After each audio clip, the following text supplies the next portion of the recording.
depois estivemos aqui em BH e tomamos um café juntos, né? Preparou pão de queijo para nós, né? Coisa boa, natural, né? Verdadeiro, legítimo, né? Então, foi muito bom. E agora estamos visitando os irmãos. Quinta-feira vamos falar em uma outra igreja e domingo na sexta igreja.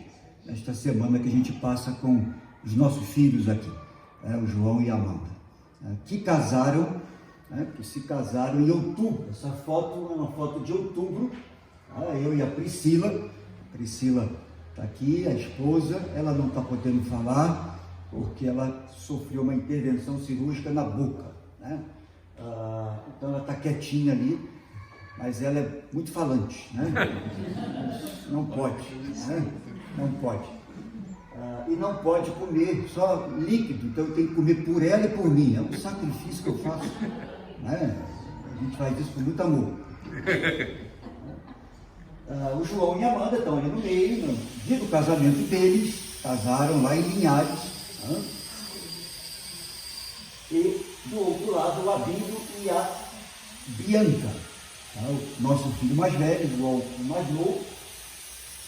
E a Bianca está lá com a mão na barriga, porque estava grávida da nossa netinha, que nasceu agora no dia 23 de março. Ela vai aparecer aí em algum momento. O João é médico, a Amanda é advogada, e o Abílio é engenheiro de TI, e a Bianca formada também em Direito. Essa é a nossa família com a netinha, que vocês vão ver aí por fim a foto dela. Você pode passar, minha querida? Dá mais um toquezinho que vai aparecer lá, a cidadezinha onde a gente está. Ali no sul da França, em Marseille, é onde a gente está, e do lado de Marseille apareceu essa cidadezinha chamada Alô. Eu sempre brinco que é fácil de lembrar da nossa cidade, porque é só pegar o telefone e alô, recebeu uma ligação, o que a gente fala? Alô, não tem como esquecer. Se escreve Alauche, mas se fala alô. Francês é complicado assim mesmo. Pode passar.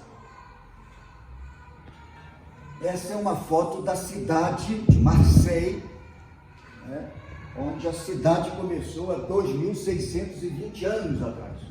Uma cidade muito antiga, uma das mais antigas do mundo. Então, é uma cidade bonita, banhada pelo Mediterrâneo. Pode passar. Essa é a nossa cidadezinha no alto de uma colina. Do alto dessa colina você vê Marseille. Pode passar. Essa é tirada praticamente da nossa igreja, para a colinazinha que dá para aquela igrejinha lá que é muito bonita. E essa é a igreja. Espero que ela apareça, né? Senão a gente vai vê-la pela fé. Não é uma igreja invisível, tá? Ela é presente, ela é real. Mas em alguns computadores não aparece, né? Já teve essa experiência 2 ou 3 vezes que ela não aparece. Não sei se o João pode olhar ali. O João também, além de médico, às vezes ele ajuda aí nesses problemas técnicos. Tá, mas tem o controle aí na caixinha lá, aquele dele. Qualquer coisa, não sei se pode colocar direto no pendrive. Obrigado, irmão. Aí, olha aí.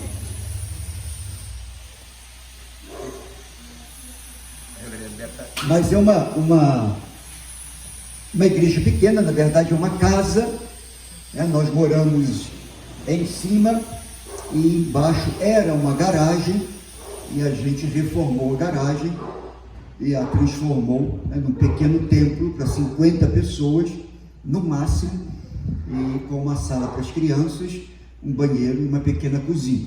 Então, é um local pequeno, mas esta casa de frente para uma avenida, então ela fica bem localizada.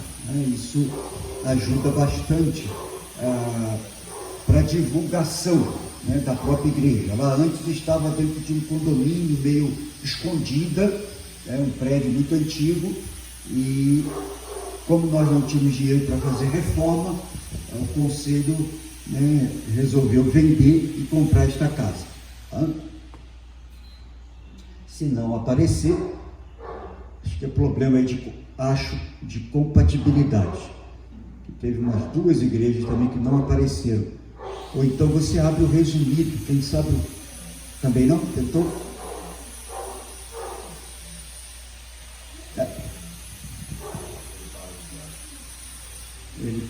Ele congela a imagem, ele não abre, né?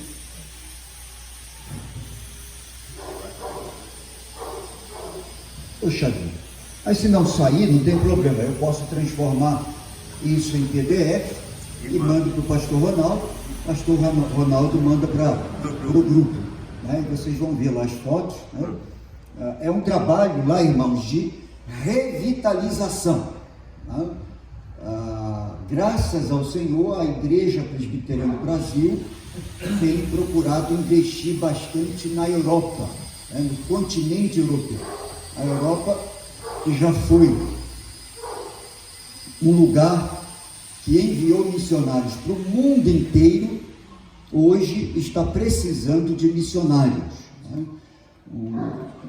Um continente que mandou missionários para tantos países, hoje precisa de missionários, de pastores, né, como a Inglaterra, a França, a Alemanha, os países do norte da Europa, enfim. Então, a Holanda. Então, a nossa igreja, a nossa denominação, através da Agência Presbiteriana de Missões Transculturais, tem tido esta visão. E hoje ela tem presença nos 5 continentes, né, de nosso planeta. Isso é uma grande bênção. E na Europa, nós somos 43 famílias de missionários de Portugal a Romênia. E tem aqui umas 10 famílias do Brasil se preparando para irem para lá, para Portugal, para irem para a Itália, para irem para a Croácia, para irem para a Romênia, enfim, vários países. Então, isso é uma grande bênção e vocês aqui fazem parte desse projeto. E, nesse sentido, nós parabenizamos a igreja, uma igreja nova. O pastor Ronaldo já contou aí a história de vocês, uma igreja que nasceu na pandemia, foi organizada agora em janeiro. Uma igreja que já tem vários missionários, uma igreja que intercede por missões, uma igreja envolvida com a obra missionária. Isso é uma grande bênção, isso é um grande privilégio. Então, parabéns para vocês, que vocês continuem investindo nesta obra para a glória de Deus. Alguns missionários que estavam aí, que estão aí de vocês, está a foto aí, eu conheço pessoalmente, e isso é um privilégio a gente poder cumprir a missão, porque na verdade a missão não é da igreja, a missão é de Deus, do nosso Deus. Nós cumprimos a missão que é dele. Tá? Então, bendito seja Deus pela vida de vocês, pelo ministério de vocês, pelo pastor da igreja, o pastor Ronaldo, pelo conselho, por esta visão que vocês estão tendo de investir em missões, em todos os sentidos, tá? Orando, contribuindo, participando intensamente. Vê se vai? Não, eu também acho que não, porque todas as vezes que ficou assim, não foi para frente. Tá? Então, Deus seja louvado pela vida de vocês, irmãos. E nós estamos neste período de visitar as igrejas e renovar o contrato com a APMT, o que já foi feito. Estivemos já em São Paulo e agora estamos quase no finalzinho desse período aqui no Brasil. Vamos ao Rio e depois retornamos para Vitória, batizamos a nossa netinha e retornamos para o campo missionário. Vamos ter o privilégio de batizar a nossa primeira netinha no dia do aniversário do tio, que é o João Marcos, no dia 5 de junho. e aí depois disso a gente retorna para o campo. Olha! Não falei que ele, além de médico, ele consegue resolver alguns problemas técnicos? Graças a Deus. Então, aí é a igreja. A gente mora em cima, João, Amanda já estiveram lá, né? E o templo é embaixo. Aí ela está decorada para o Natal, né? Iluminada e tal, que a Priscila faz isso, para ficar mais bonitinho no período de Natal, né? Natal lá é o mesmo que aqui, né? Só que lá é inverno, aqui é verão. Olha, eu acho que é melhor você passar, porque eu não sei mexer. Consegui? Não. É melhor você, exatamente. Essa foto é o primeiro ensaio do coral.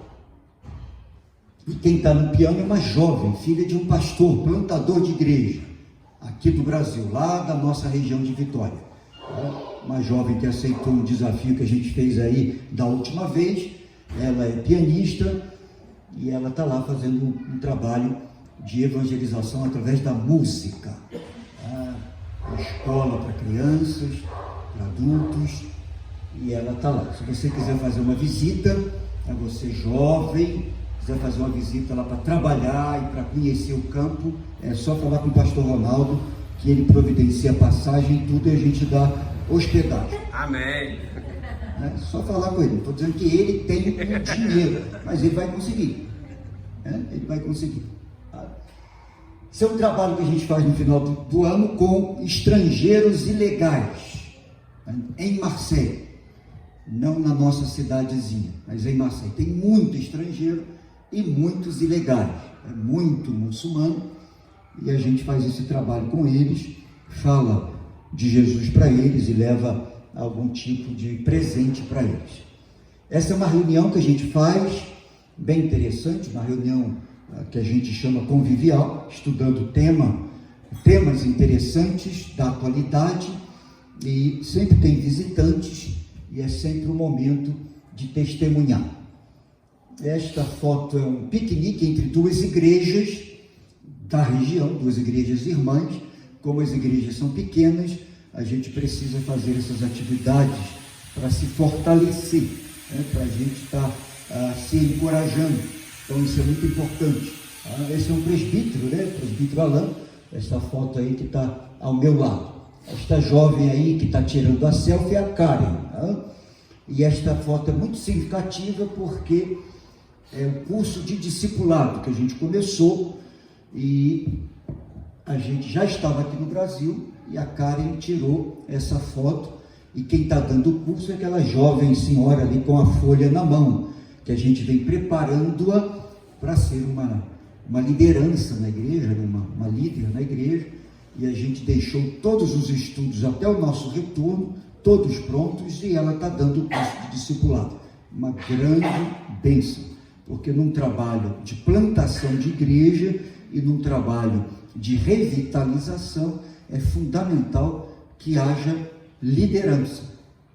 Liderança. Então, formar liderança é um bom sinal, significa que a igreja vai crescendo. Crescendo. Esta é uma reunião na Croácia.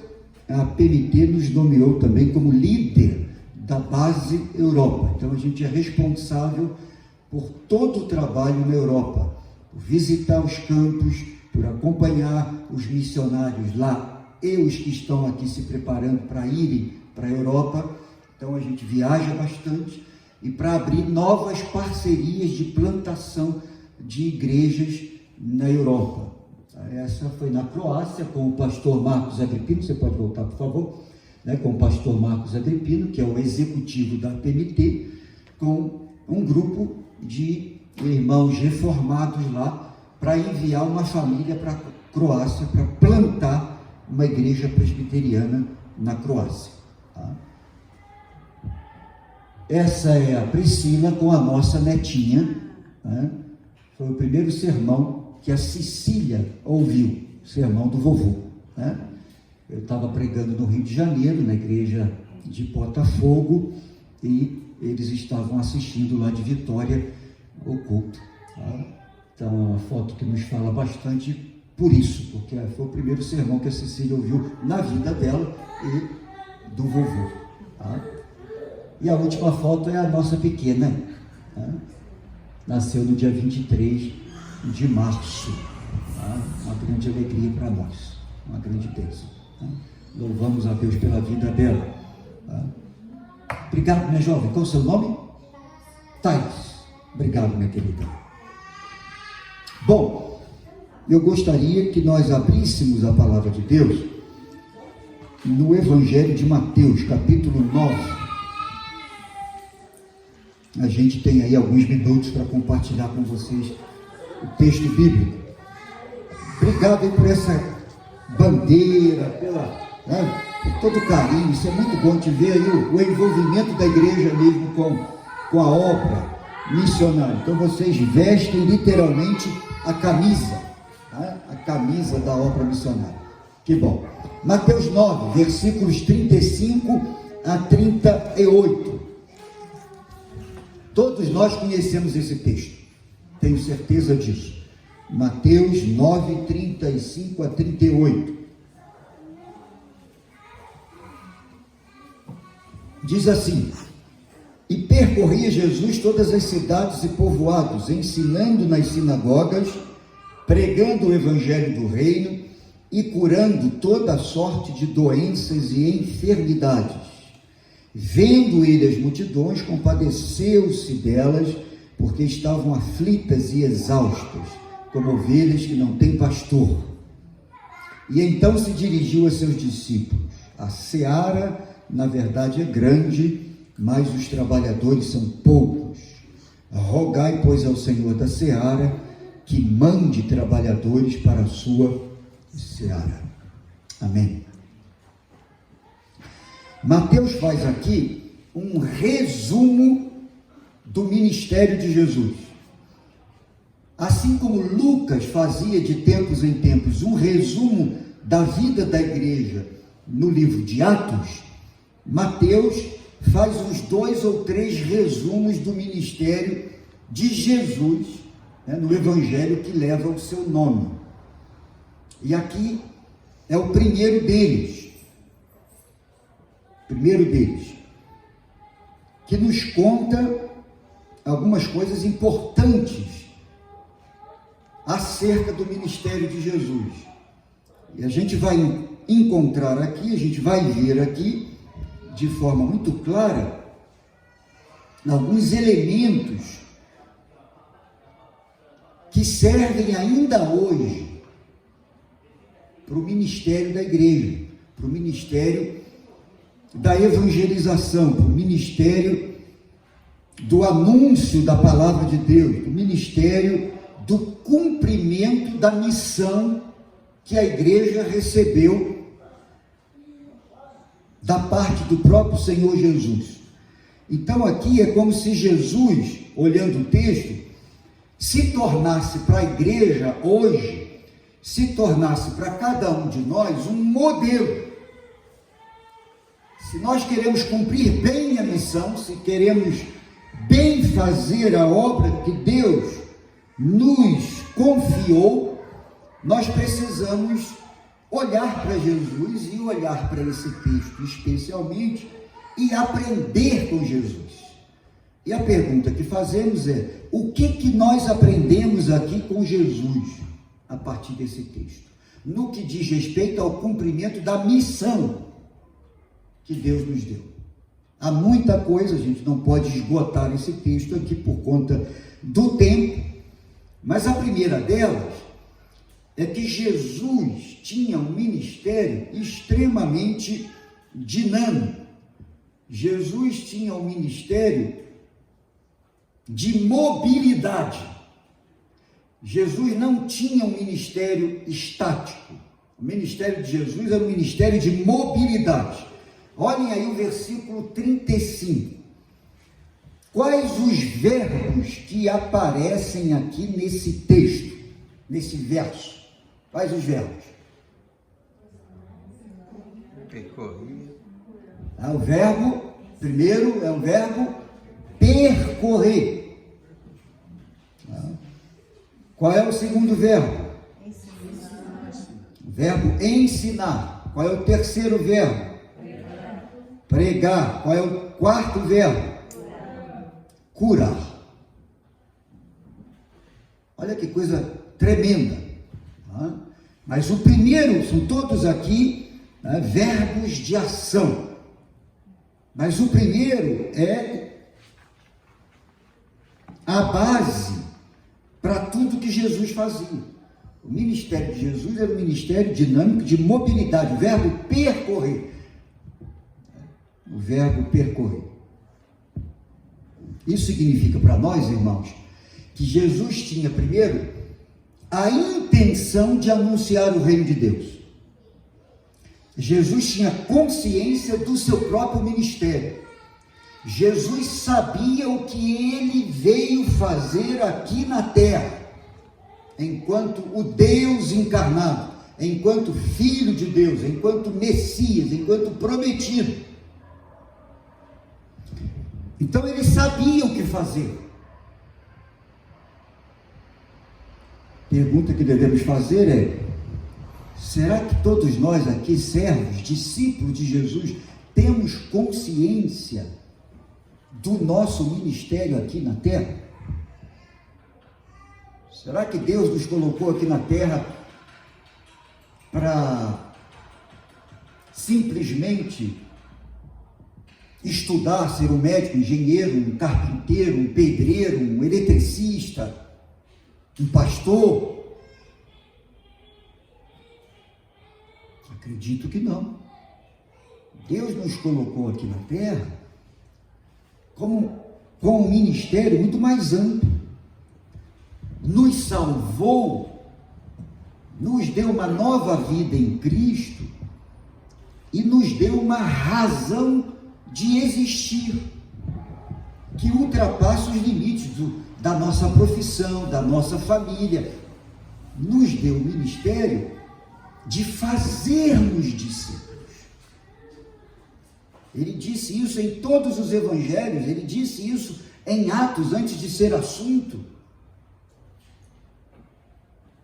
De ir, né, e de fazer discípulos de todas as nações, que é um ministério de mobilidade, que é um ministério dinâmico, que é um ministério de exatamente intencionalmente se dirigir às pessoas para dar testemunho e para anunciar o Evangelho, para comunicar esta boa nova da qual fomos alcançados, que é a boa nova da salvação. A igreja e cada um de nós que faz parte, que compõe a igreja de Cristo, precisa percorrer as cidades e povoados intencionalmente. Então, quando a gente pega o ônibus para ir para o trabalho, para a escola, para a faculdade, para visitar uma família, um amigo, enfim, quando a gente pega o metrô, quando a gente pega o trem, quando a gente vai a pé, enfim, quando a gente se locomove, quando a gente se move, a gente precisa carregar essa consciência de que aonde eu estou, eu sou o sal da terra, eu sou a luz do mundo e eu devo testemunhar da graça e da misericórdia e do amor de Jesus.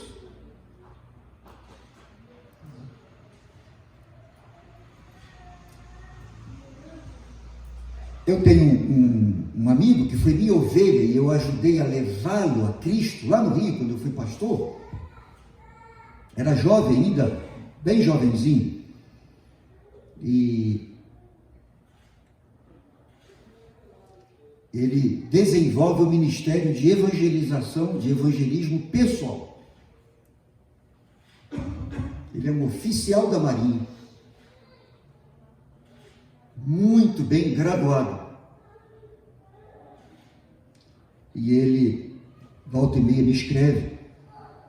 Outro dia ele me escreveu por WhatsApp, agradecendo os livros que eu mandei para ele, e dizendo que ele continua perseverando na distribuição de folhetos e falando de Jesus. No condomínio onde ele mora, e nas ruas que ele sai, uma vez por semana para fazer isso. Quer dizer, assumir também esse compromisso pessoal, intencional, de testemunhar, de ir ao encontro de alguém conhecido ou de alguém desconhecido, para intencionalmente comunicar a boa nova do Evangelho. Jesus percorria as cidades e povoados, e era uma região enorme, era uma região com mais de 70 cidades e povoados na época de Jesus, toda a Galileia, uma região que, segundo os estudiosos, tinha mais de 2 milhões de habitantes. Enorme. Jesus percorria a pé, no lombo de um animal. Aí o texto destaca não só as cidades, mas os povoados, os vilarejos. E também ensinava nas sinagogas. Quer dizer, ele percorria e fazia 3 coisas essencialmente segundo Mateus. Ele ensinava, ele pregava e ele curava. Esse é o ministério da igreja. É o ministério de ensinar, de formar pessoas, fazer discípulos, ministério de pregar, de anunciar, de comunicar a boa nova, ministério de ser uma comunidade de cura. Pessoas precisam ser curadas aqui, não só fisicamente, mas emocionalmente, psicologicamente. Então, essa é uma primeira lição, esse ministério de mobilidade. Segunda lição, versículo 36. Quais são os verbos que se destacam aqui nesse verso? 36. Quais são? Verbo ver, né? Fala mais alto, não estou ouvindo.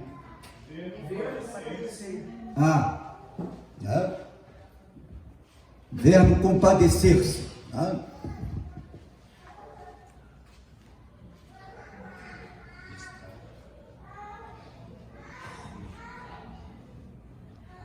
Então, qual é a lição para nós?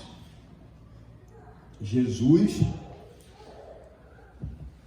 observava, Jesus via, Jesus era mais do que enxergar, né? Mais do que ver com os olhos. Jesus tinha um olhar para as multidões, para as pessoas, e olhando, ele se compadecia do que via. A gente só vai se compadecer vendo, e vendo não necessariamente com os olhos. A gente vai se compadecer tendo conhecimento da situação, sabendo da situação que está à nossa volta. Então Jesus, e para ver é preciso ir, e para ver é preciso percorrer, e para ver é preciso observar. Então Jesus se locomovia, Jesus se mexia, e Jesus ouvia certamente, e Jesus via, e Jesus observava,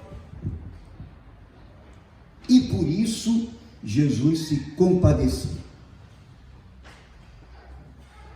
A gente precisa ter esse ministério de fato contemplar as multidões, as pessoas que estão à nossa volta, as pessoas com as quais nós convivemos. Eu confesso a vocês que quando eu fui para o campo missionário, eu não fui amando os franceses. missionário às vezes diz isso, né? Eu amo aquele povo, eu amo aquela terra, eu amo aquela gente. Eu não fui amando muito os franceses, quase nada. Eu passei a amá-los lá. Hoje a gente sente muita falta deles, da igreja, dos amigos, das relações. Mas no início não. Mas foi lá, vendo-os,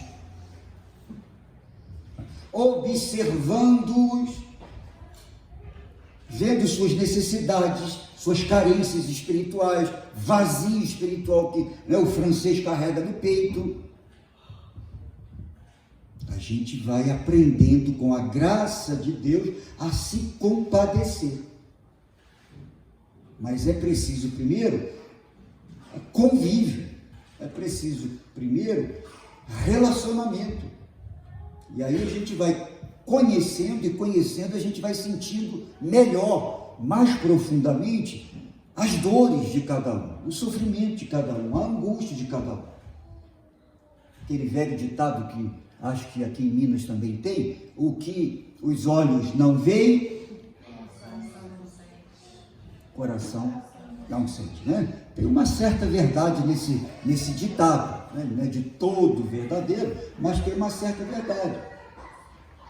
Se a gente não se envolve, se a gente não estabelece relação, se a gente não vive como é que a gente vai se compadecer?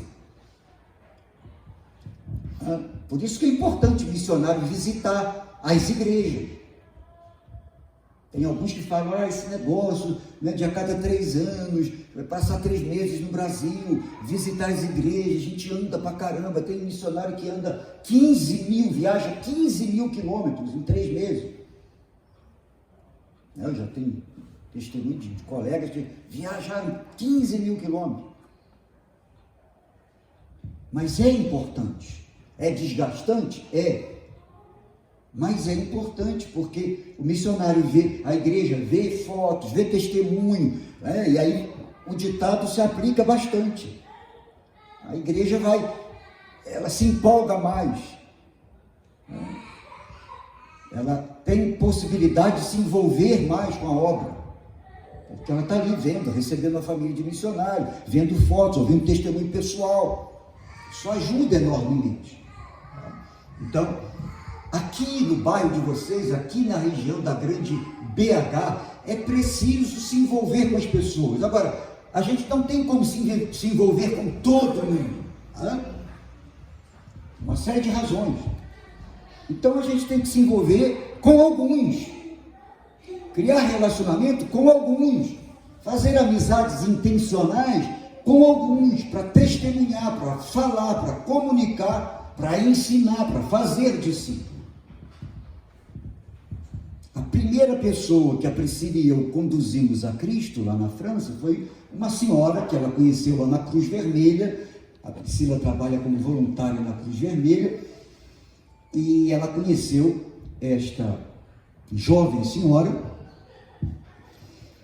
que, conversando entre si, ela falou, né, que recebeu por diversas vezes a visita de testemunho de Jeová em sua casa, no período em que ela havia perdido o seu marido, e ela acabou acolhendo essa pessoa que foi importante para ela e que de alguma forma a evangelizou, mas ela percebia que tinha coisas que não batiam muito com o que ela supostamente acreditava, porque ela tinha sido criada na igreja católica, só isso.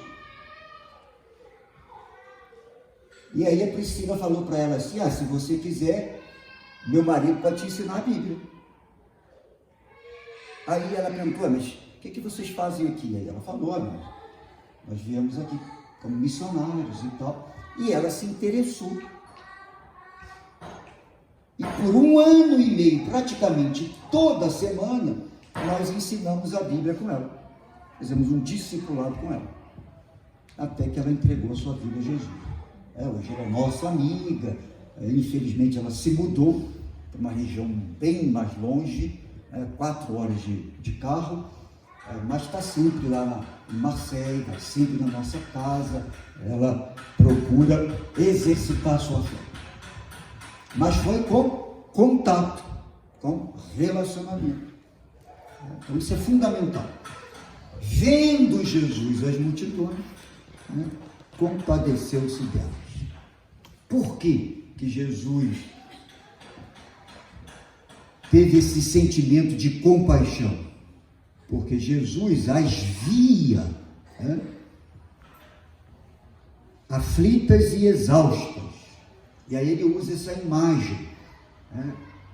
Elas estavam aflitas, as multidões, e exaustas, como ovelhas que não têm pastor. Ou seja, elas estavam sem direção, porque um rebanho de ovelhas sem pastor é um rebanho sem direção, é um rebanho perdido, é um rebanho desorientado.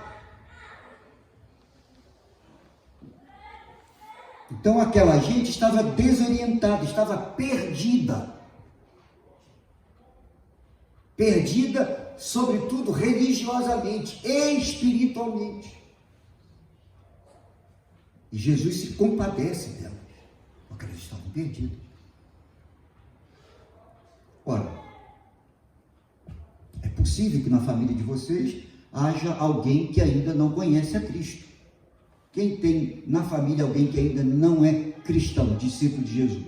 Olha, a minha também. Então o campo missionário começa dentro da nossa própria família.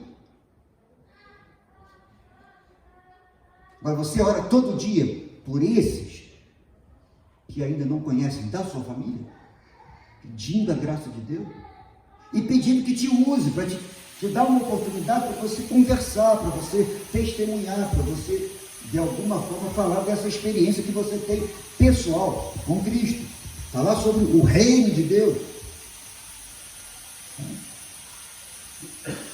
As pessoas estão perdidas, as pessoas estão desorientadas, porque não têm a Cristo como Senhor e Salvador. Bom, posto isso, o que Jesus faz? Verso 37, alguém pode ler, por favor? Relê em voz alta. E então se dirigiu a seus discípulos: a seara, na verdade, é grande, mas os trabalhadores são poucos. Então, Jesus que percorria as cidades, vilarejos, que pregava, que ensinava, que curava, que via as multidões, que ouvia, que se compadecia delas, e de que as via como um rebanho, como ovelhas que não têm pastor. Agora se volta para os discípulos que o acompanhavam e faz um grande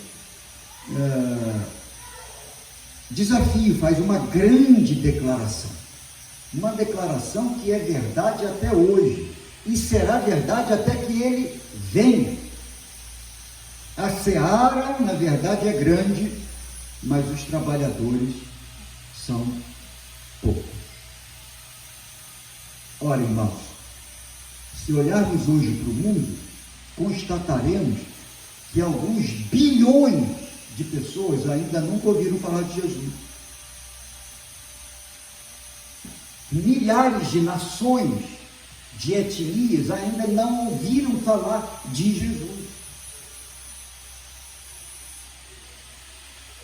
Só aqui no Brasil nós temos mais de 250 nações, 250 indígenas,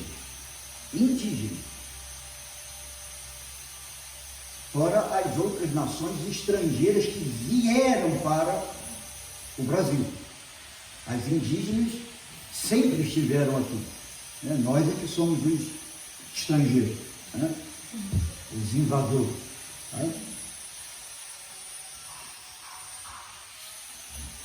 Então, como falta gente para trabalhar na obra, como falta gente para se envolver, para se engajar nessa obra. Sempre faltará obreiro, sempre faltará, porque a obra é enorme. Por mais que Deus levante trabalhadores, por mais que Deus chame, vocacione, levante jovens, adolescentes, casais jovens, vai sempre faltar trabalhador para a seara. Quem Quem aqui já trabalhou na roça? Não? Nosso irmão presbítero ali já trabalhou na roça, né? Quando estávamos vindo agora ontem de Vitória, de carro, né? E o que a gente mais vê nessa região toda, desde Vitória, né? Quando você deixa Vitória até aqui em BH, próxima a BH, é plantação de café, né? Uma região muito rica de café. E o café está começando a amadurecer. Em alguns lugares você já tem gente colhendo o café, né? É agora, maio e junho se colhe o café. E a gente lê aqui e ali que falta trabalhador nessa época, falta mão de obra, sobra trabalho e falta trabalhador. Na igreja é a mesma coisa, sobra trabalho e falta trabalhador. Tem sempre o que fazer. E está sempre faltando obreiro, está sempre faltando crente, discípulo, mais envolvido, mais comprometido, mais engajado. Isso é um desafio para todos nós. Nós precisamos nos envolver com a obra cada vez mais. Agora, a gente vai se envolver com a obra segundo o chamado que ele tem para nós.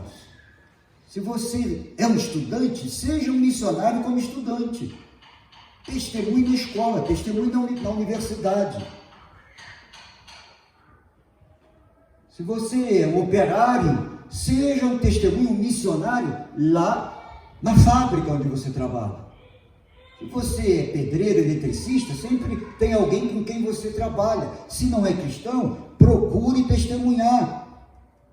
Você pega ônibus, arruma folheto, peça ao pastor e distribua os folhetos quando você estiver no ônibus.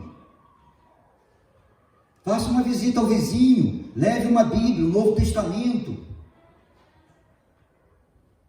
Mora no prédio, deixa na caixinha de correio, já conhece o vizinho, sona lá e entrega. Passa no porteiro, deixa alguma coisa, algum material evangélico para ele, se ele não conhece a palavra, enfim. Deus nos chama para sermos missionários, e todos nós o somos, aonde nós estamos. Missionário não é só quem vai para a França, para a Albânia, para Portugal, para algum país da África, da Ásia, da Oceania, da América do Norte, do Sul. Não. Missionário somos todos nós, aonde Deus nos coloca. E o versículo 38, para a gente terminar, Jesus faz essa constatação do tamanho da seara e da quantidade de obreiros, e ele desafia os seus discípulos. Alguém pode ler o versículo 38? Rogai, pois, ao Senhor da seara que mande trabalhadores para a sua seara. Então, nós podemos fazer missões através da intercessão.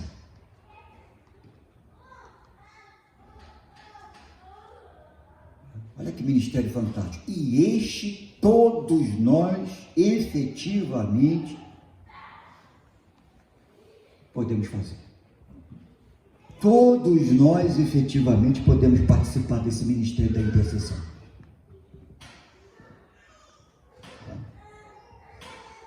Às vezes a gente pensa que o ministério da igreja, ou a missão, fazer missão, é só contribuir com recursos financeiros.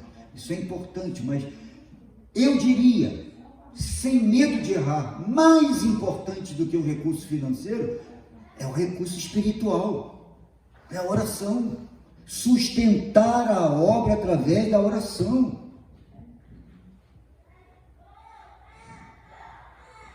Isso é absolutamente fundamental.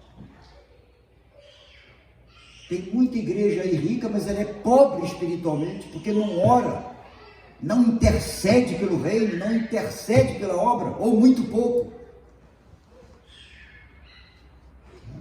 Então Jesus diz aos discípulos: rogai, pois, ao Senhor da seara, para que mande trabalhadores. E aqui é muito interessante, porque demonstra que a seara não é nossa, o campo não é nosso, o campo é do Senhor.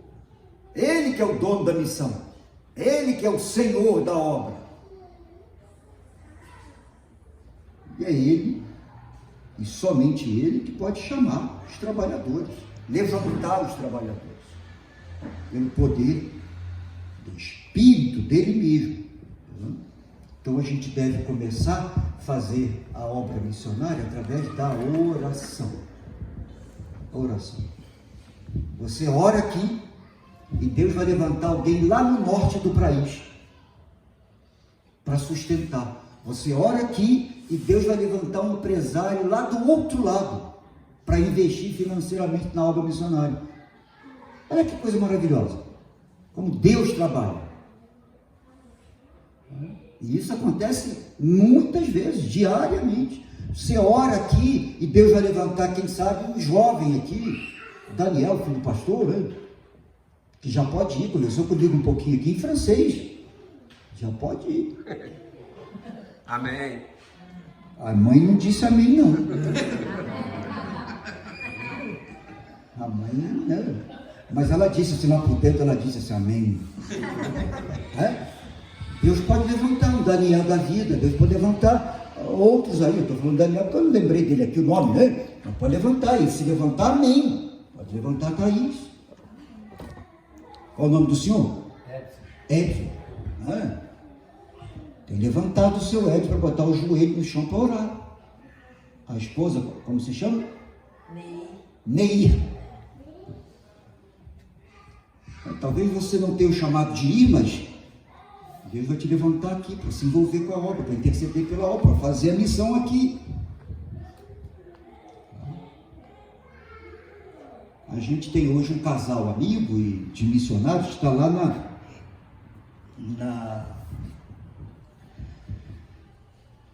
Colômbia, né? Zé Wilton e a Zenilde. Zé Wilton era meu presbítero lá em Mata da Praia. Sempre apoiando a obra missionária e tal. Aposentou-se do Banco do Brasil. Tinha um grande cargo no Banco do Brasil. E ele começou a namorar essa questão da missão, né, transcultural. Começou a fazer os cursos antes mesmo de se aposentar. Depois terminou os cursos. E hoje ele é pastor lá na Colômbia com a esposa. Ela aposentou-se como delegado da Polícia Federal. E foram curtir, entre aspas, a aposentadoria lá no campo missionário.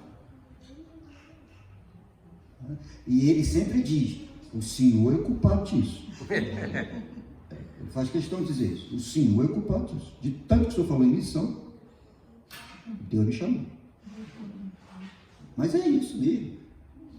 Isso é uma grande bênção. Uma grande bênção. Então, irmãos, que Deus nos ajude, nos encoraje, né? nos encoraje, nos dê esse ânimo para cumprir a missão, aqui, ali e acolá, ao mesmo tempo. Ao mesmo tempo, porque quem nos capacita é Ele mesmo, quem nos dá os meios é Ele mesmo, e quem levanta obreiros é Ele mesmo, quem dá os resultados é Ele mesmo. Nós somos apenas colaboradores, instrumentos nas mãos do Senhor. Amém. Deus continue abençoando vocês aqui para a glória dele mesmo. Amém.